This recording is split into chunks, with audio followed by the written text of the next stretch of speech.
¿Qué tal?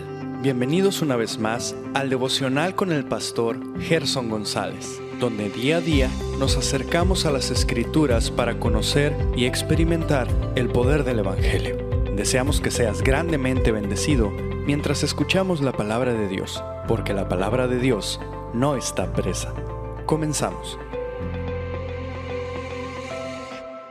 Hola, muy buenos días. Gracias a Dios que podemos iniciar una semana más y vamos a continuar hablando de la reforma.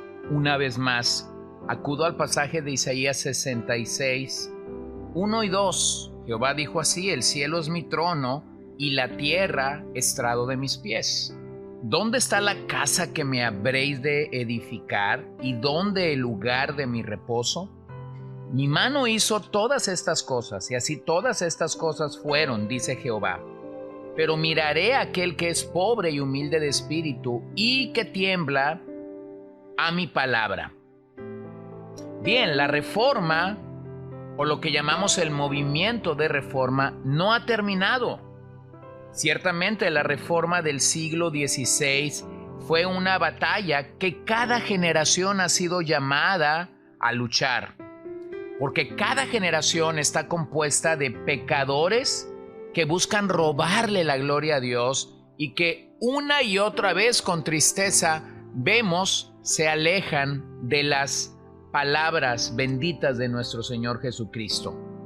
Hasta que la iglesia sea levantada por el Señor en gloria, deberemos luchar para someternos a la palabra de Dios y para seguir siendo una iglesia reformada. Así que una iglesia reformada realmente siempre debe estar en la búsqueda de la reforma. Aunque en medio del siglo XVI Dios levantó específicamente a hombres comunes y corrientes que amaron su palabra y se apasionaron por ella, Dios mismo lo está haciendo en cada generación. Estamos agradecidos por la vida de hombres como Martín Lutero en Alemania, llamado el propulsor de la reforma, quien tradujo la Biblia al alemán. O agradecidos por Ulrico Zwinglio en Suiza, o Juan Knox en Escocia, quien fue discípulo de Calvino y el iniciador del movimiento presbiteriano. O William Tyndale, quien tradujo el Nuevo Testamento al inglés. O Felipe Melanchthon, colaborador de Lutero y autor de la Confesión de Augsburgo. O Juan Calvino en Ginebra, el pensador de la Reforma, quien fuera el autor de sus famosas instituciones. Él fue expulsado de la ciudad de Ginebra por 2 años y cuando regresó a su púlpito abrió la Biblia en Primera de Pedro, en el pasaje donde había quedado hacía 2 años, y siguió simplemente predicando este maravilloso libro. Se dice que Juan Calvino tenía discípulos o enemigos. ¿Y qué decir de Casiodoro de Reina y Cipriano de Valera, quienes tradujeron la Biblia al castellano y por quienes, gracias a Dios, es que podemos abrir la Biblia en el maravilloso idioma del español? La realidad es que cuando tú ves todo esto y la manera como Dios sigue trabajando hasta nuestros días, nos damos cuenta que no hay nadie grande. Realmente somos parte de la familia de nuestro Señor Jesucristo y solamente Jesucristo es grande. Él es el verdadero héroe de la reforma y su bendita palabra que fue proclamada, que fue extendida y que fue comunicada de norte a sur y de este a oeste. Sin embargo, tenemos que reconocer que ciertamente este movimiento nos ha dejado toda una herencia reformada. Los reformadores del siglo XVI no trataron de crear una nueva religión, sino simplemente ir en pos de la palabra y de su autoridad. La única manera en la que la iglesia puede ir hacia adelante realmente es retomando o yendo hacia atrás. En otras palabras, regresando al fundamento de las Escrituras. Lo que inició como un ataque frontal hacia las indulgencias, realmente se convirtió en un retorno a las Escrituras. Y así es como la iglesia fue purificada, rechazando las tradiciones de hombres, deshaciéndose de un mensaje oscuro del Evangelio que había gobernado o reinado durante toda la Edad Media, estos 1000 años que en la historia de la iglesia se conocen como el oscurantismo. Pero lo cierto es que los temas que abordaron los reformadores tienen una relevancia para nosotros hoy. Son atemporales porque constituyen la esencia misma del cristianismo. Bueno, debemos decir que la Reforma no se limita solo a las 5 solas. La Reforma conlleva efectos mucho más allá de las 5 solas.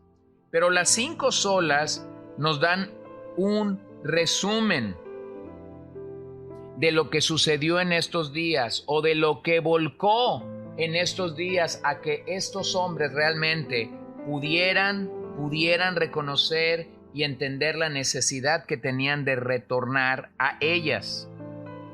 Si lo comparamos con un templo o como una edificación, diríamos que sola Escritura es el fundamento y sobre lo que se levantan todas las demás.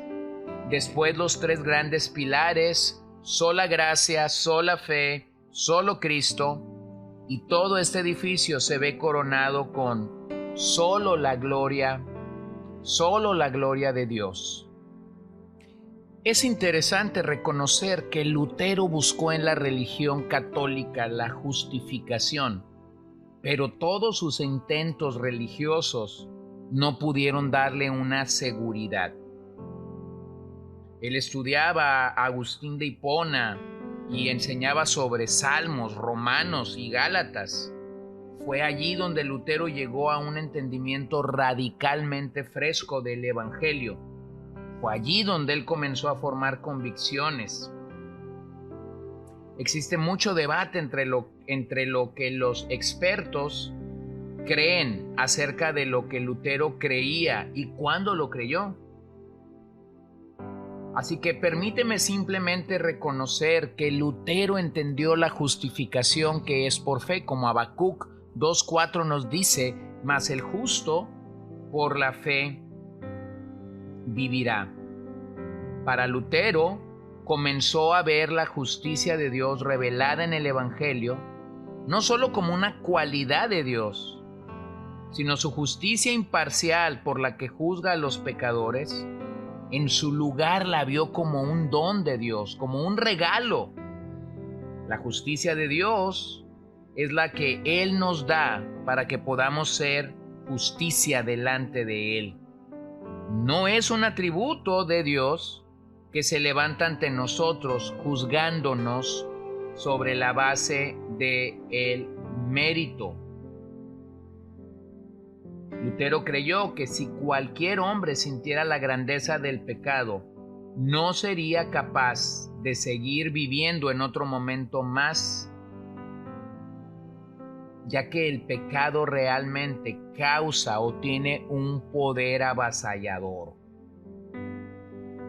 Pero a la vez, Lutero entendió que necesitaba venir a confiar de manera personal en Dios por medio de su Hijo y nadie más. Así que permíteme resumir lo que Lutero llegó a creer sobre la justificación. Primero, la justificación es un acto forense por el cual un creyente es declarado justo, no un proceso por el cual una persona es hecha justa.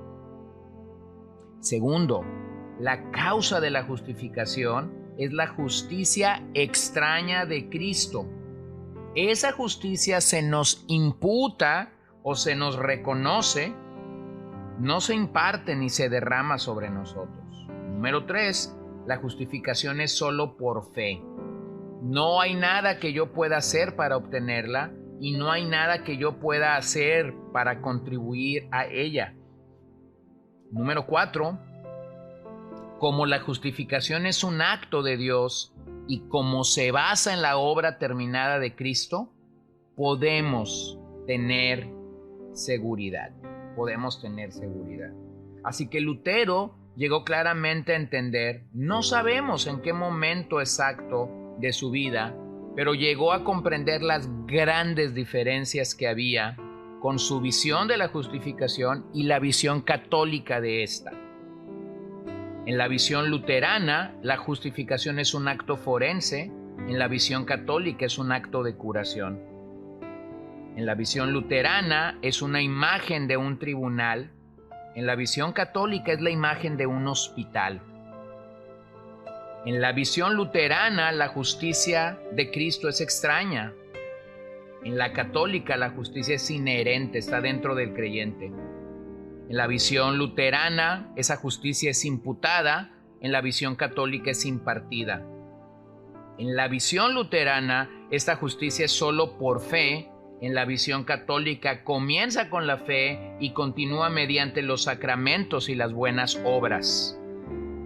En la visión luterana somos justificados ahora en base a la obra terminada de Cristo.